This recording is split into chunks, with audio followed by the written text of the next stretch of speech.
within like 2 miles, Steve, right? And if you are available, they would love some help in the morning. They're going to start at 8 o'clock in the morning, bright and early. I know one 15-year-old who's excited to move.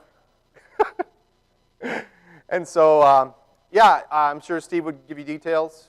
We're going to put his address in one of the emails that are going to come out probably Monday. So you guys are reminded and can plan accordingly. Tom, what do you got? Men's luncheon this week. Awesome. That's very good, Tom. Men's luncheon this week, and it did not make it. That's on my radar. Yes, men's luncheon this week, and it is at Crafted, the Art of the Taco. That's right. Now I remember. Good job, Tom. The altar flowers are given to the glory of God. I believe it's for anniversary. Is this 58th? Wow. Mary and Dave Hotfield's 58th wedding anniversary. No, I know there's something else I forgot too. It's Max's birthday on Wednesday. That's okay. It's close enough, Max. Let's sing. Happy birthday to you. Happy birthday to you. Happy birthday, dear Max. Happy birthday to you. All the way back from Minnesota just for us to sing, Max. That's awesome. Oh, this week is the deadline for Camp Key Row. That's why it's underlined there, before June 15th.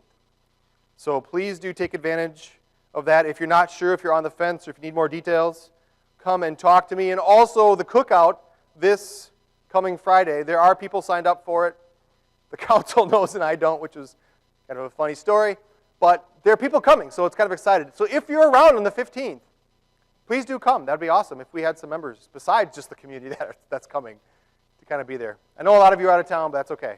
We're going to grill out hamburgers and hot dogs. Maybe give me a heads up via email or say something to me so we can just have a ballpark idea of food. So we have enough for everybody. Diana? No. Well, I mean, we have a grant. I think I have $150 earmarked. I spent $100 on Facebook for ads that worked. So, I mean, $150, I guess it depends on when he signed up. But yeah, I think, and how many people come. But yes, that'd be a good problem to have. All we're doing is inviting people so they can get to know us. And the grant was easy to write because it does strengthen communities. A lot of people are so isolated. You'd think social media wouldn't do that. But you just sit behind your tablet at home and you don't meet people. You just yell at them. So, all right. Counting on God. This is the last lesson. We started this back in January. And this wandering in the wilderness took 40 years in the whole book of Numbers. And we're there. The promised land. I don't know if that's the actual picture, but I just got a mountaintop view. The promised land. We're there, and let's see what happens. For review, how many of the total 603,550 from Sinai were left after 40 years of wandering in the wilderness? 3. Yes.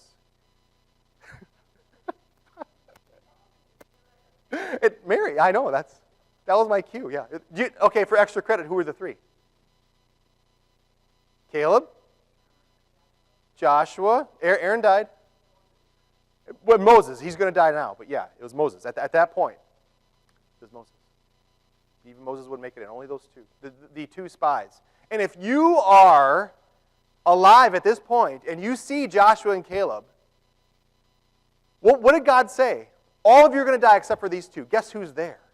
God keeps his promises. Do not mess with him. I don't know how long. People still do. So, yeah. He's in charge. Do not be deceived. God cannot be mocked. All right, let's look at the first one. Why might Joshua be a little apprehensive as he assumed leadership of the people? I think the sound desk is ready. Then Moses summoned Joshua and said to him in the presence of all Israel, "Be strong and courageous. The Lord himself goes before you and will be with you. He will never leave you nor forsake you. Do not be afraid. Do not be discouraged." Would you be a little apprehensive if you had to take over the Israelites?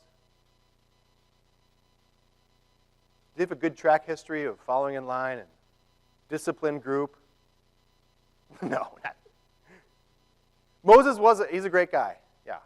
I don't put all the passages to talk about how awesome Moses was. Especially the one where Moses wrote, "No one has ever been more humble than Moses." It's one of my favorite verses. Yeah. 2, even though these words were spoken to Joshua, how can I make them my own? I bring this up because sometimes when you are doing Bible study, there are prescriptive passages and descriptive passages.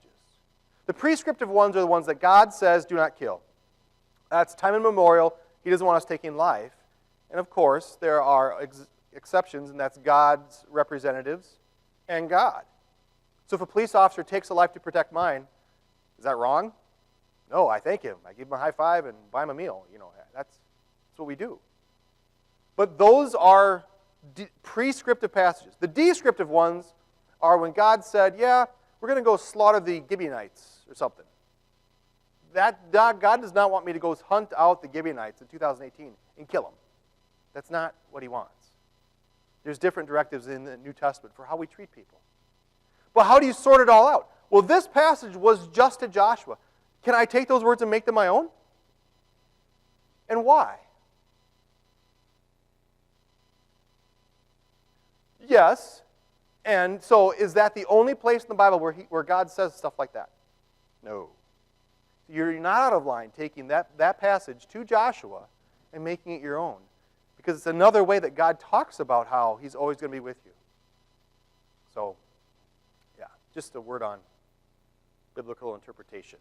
Number 3, what did Moses get to see?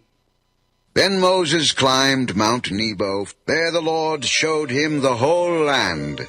Then the Lord said to him, This is the land I promised on oath to Abraham, Isaac, and Jacob when I said, I will give it to your descendants.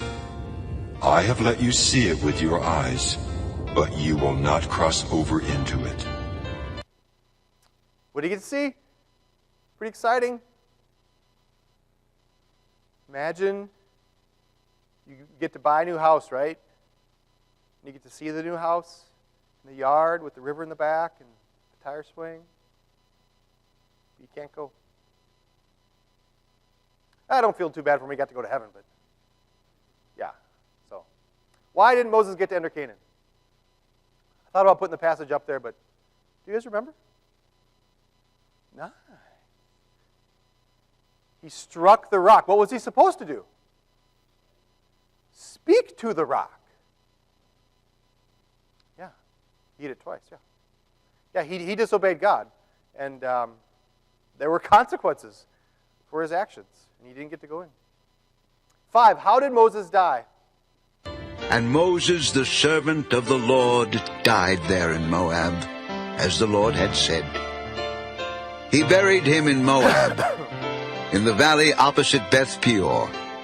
But to this day no one knows where his grave is.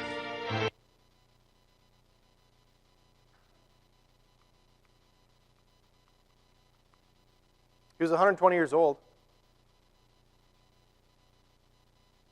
What do you think? We don't know. Some people say God killed him. The Bible does not say that God killed him. It just says that he died. That's the passive, right? I don't know. He died, and the whole thing about where his body's buried goes beyond trivia and is just a testament to how much Satan hates you. This is Jude, verse 9. But even the archangel Michael, when he was disputing with the devil about the body of Moses, did not dare to bring a slanderous accusation against him, but said, The Lord rebuke you. There's an awful lot in this world that I don't know, but I'm okay with.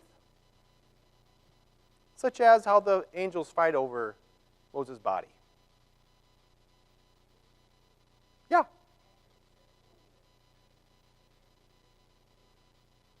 Explain that one, Marjorie. Marjorie asked, wasn't Moses at the Transfiguration? Yes. Now you say, was that Moses' body and soul standing at the Transfiguration? Was it just the spirit of Moses? Was it, I got nothing for you. But they recognized him, and Elijah. Did they have pictures of him? Were there icons? Were there what? How'd they? We don't know that they had portraits. I mean, I suppose they did. Yeah, drawings. So, whole lot of questions, but yeah, somebody apparently cared about his body. 7, what kind of a guy was Moses? Moses was 120 years old when he died. Yet his eyes were not weak, nor his strength gone. Since then, no prophet has risen in Israel like Moses, whom the Lord knew face to face, who did all those miraculous signs and wonders the Lord sent him to do in Egypt, to Pharaoh and to all his officials and to his whole land. For no one has ever shown the mighty power or performed the awesome deeds that Moses did in the sight of all Israel. How's your eyesight if you are over 60? Moses never need glasses. Not bad, huh? Yeah. Anything else on Numbers in general? If not, say this prayer with me. O Lord, teach us to remember that the heartaches and sorrows of this life do not compare to the glory that will be revealed in us when we finally reach our heavenly home. Keep us faithful to you until that day. Amen. There are no other announcements. We will see you, I guess, the soonest on Friday, then hopefully Saturday morning at the Rabluskis. I got to give you all a blessed week.